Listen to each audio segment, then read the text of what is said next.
country will be a bustling construction site. And much more importantly, as you all know, the amount of land fragmentation that is going on in Kenya is alarming. We have whole counties like Vihiga and KICC that if we don't do something about it, shortly they will become rural slums.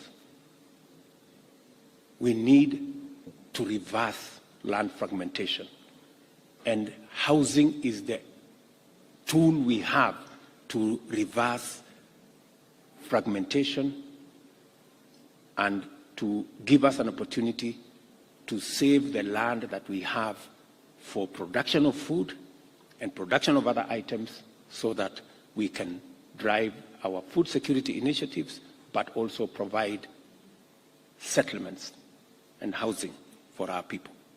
And finally, we will stimulate the whole ecosystem of manufacturing of construction products.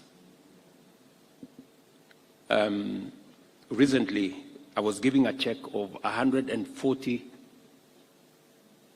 million shillings to, you know, those fellows on Ngong Road. You know those fellows there making furniture there on Ngong Road. Those fellows nowadays are entrepreneurs. You know, wale watu mnaona tu ni watu jokali. Siku hizi wako noma sana. You know, they are doing for us doors, they are doing for us windows. They are now a company for a housing plan. So this beautiful project was in the manifesto of Kenya Kwanza. The same housing project, complete with percentages of the levy, was also in the Azimio manifesto. But when it came to implementation, my friends, that is where the devil lives. Nobody wanted it implemented. Because we all want to talk about it. It is good. You know, we go tell the people we are going to do this, we are going to do this. When hardly people mean it. I am telling you this time round, I am implementing it.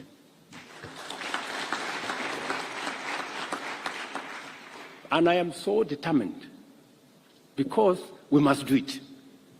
Korea did it, Singapore did it, Malaysia did it, and that is why they are ahead of us. We know what we must do, but we cannot gather the courage to do it. But this time round, whatever it takes, we are going to implement it. We will also give you guys a chance. You don't have now to harass yourself, or you are looking for cement, I don't know, you are looking for steel, I don't know, you are looking for stones to go and build a house. Just log into Boma Yangu.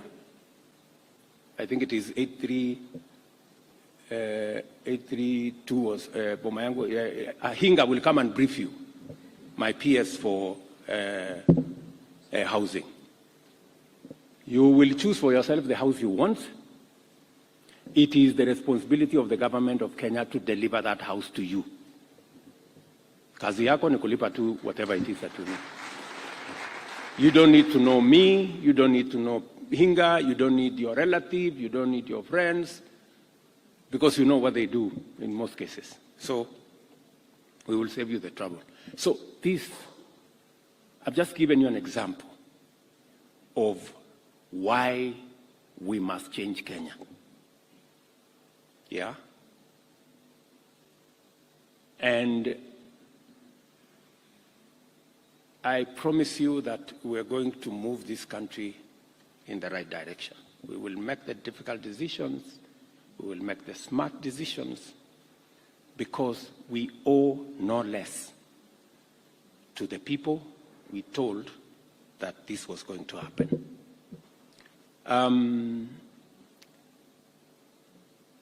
We are also going to save public money. We are spending billions of shillings sustaining companies. We have 350 public companies, public entities, yeah, that just take money from the budget. We're supporting them. Billions of shillings. Some of them you ask, what is this one doing? Nobody can tell you what the hell it is doing.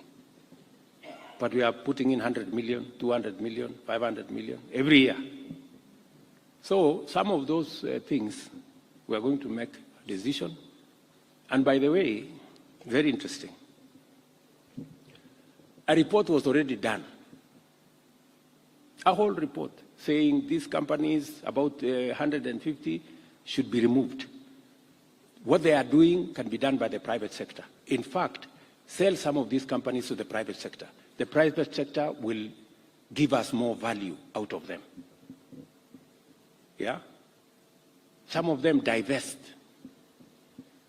But the report has been here now 10 years because it's a very difficult decision to make. But I will make the decision. I promise you.